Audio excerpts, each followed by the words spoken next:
అంటే ఇప్పటి వరకు కూడా ఒక సుప్రీం హీరో నుంచి ఈ రోజు ఒక లెగసీ మెయింటైన్ చేస్తున్నారు. మెగా ఫ్యామిలీ అంటేనే ఆ లెగసీ అలా కంటిన్యూ అవుతూ ఉంది.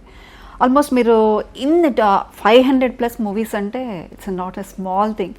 దట్ టు ఫీమేల్ కమెడియన్ ఒక నంది అవార్డు కూడా అందుకున్నారు. అది చాలా ఫీమేల్స్ చాలా అరుదుగా మనం చూస్తూ ఉంటాం. That too comedy roles. అంటే మీకు ఎలా అనిపిస్తూ ఉంటుంది? ఏమండి, నాకు ఇక్కడ ఏదనిపిస్తే ఇక్కడ మాట్లాడేస్తాను, ఇక్కడ ఏదనిపిస్తే మాట్లాడేస్తాను. నేను చాలా వైట్, నాకు హైడ్ అండ్ సిక్స్ అంటే హైడ్ అండ్ సిక్ చేసే అలవాట్లు లేవు.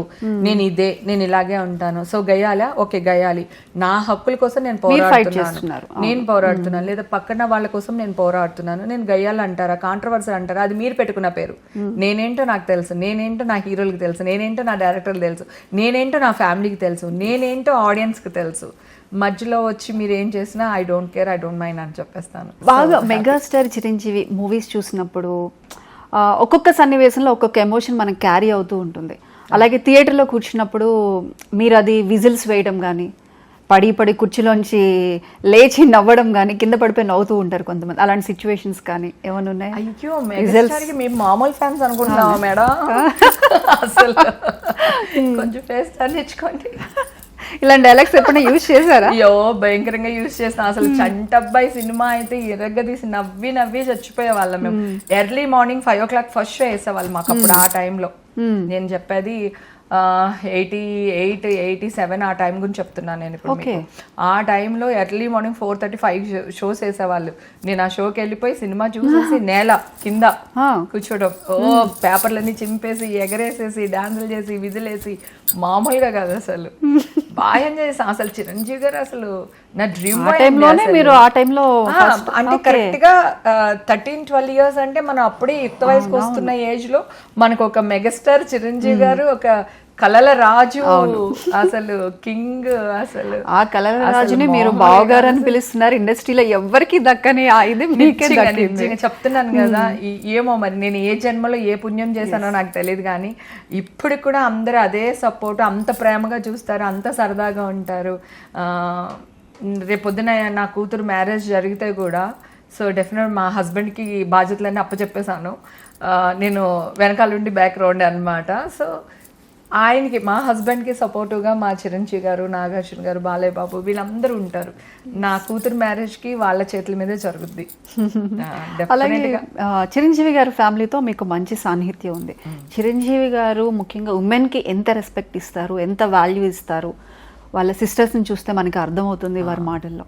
మీకేమనిపిస్తూ ఉంటుంది అదంతా చూస్తూ? అసలు వాళ్ళ సిస్టర్ మాటల్లో కాదు, తర్వాత జనరేషన్ తేజు వాళ్ళు కానీ అందరూ అసలు ఎంత రెస్పెక్ట్ అంటే, చాలా సంవత్సరాల క్రితం అంటే మన రామ్ చరణ్ గారు ఇంకా హీరో అవ్వలేదు. మా అమ్మగారు చిరంజీవి గారిని చూడాలి అని అంటే నేను చిరంజీవి గారి ఇంటికి తీసుకుని వెళ్ళాను. అడిగి ఇలా అంటున్నారు, వస్తానంటున్నారండి అంటే, సో రమ్మన్నారు అనమాట.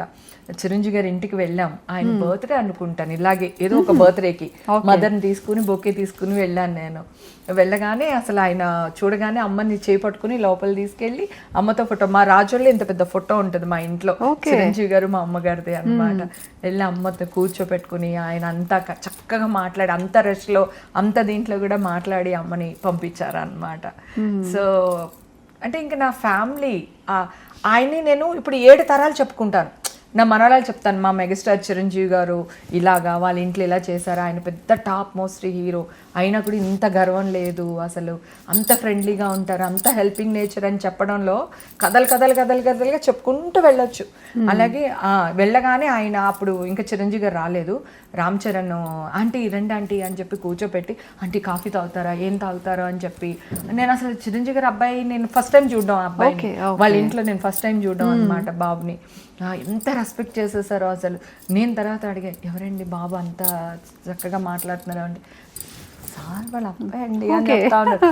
ఓ మై గాడ్ అని చెప్పి మళ్ళీ వెళ్ళి ఆ అబ్బాయి చేయబట్టుకుని మళ్ళీ ఒక 2 నిమిషాలు మళ్ళీ నేను మాట్లాడి, అంటే మా మెగాస్టార్ గారు అబ్బాయి ఆ ఫీల్ ఉంటుంది కదా అలా.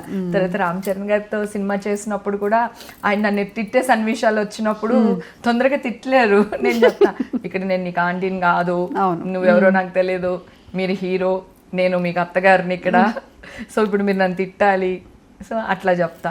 కానీ ఎంత బాగా పెంచారండి. తను ఏదైనా తక్కువని హీరోలు కదా ఊయి అని సీన్లు చేసి ఏదైనా మాట్లాడినప్పుడు కూడా ఆయన ఆ వర్డ్స్ యూజ్ చేయలేడు, అవి మాట్లాడలేరు.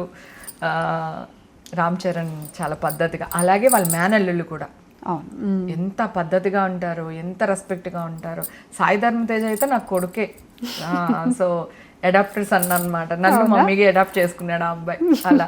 తర్వాత మళ్ళీ వాళ్ళ బ్రదర్ ఉన్నారు కదా, తను కూడా అంతే. తన సినిమాలో కూడా నేను యాక్ట్ చేశాను, కొండపొలం సినిమాలో యాక్ట్ చేశాను దాంతో.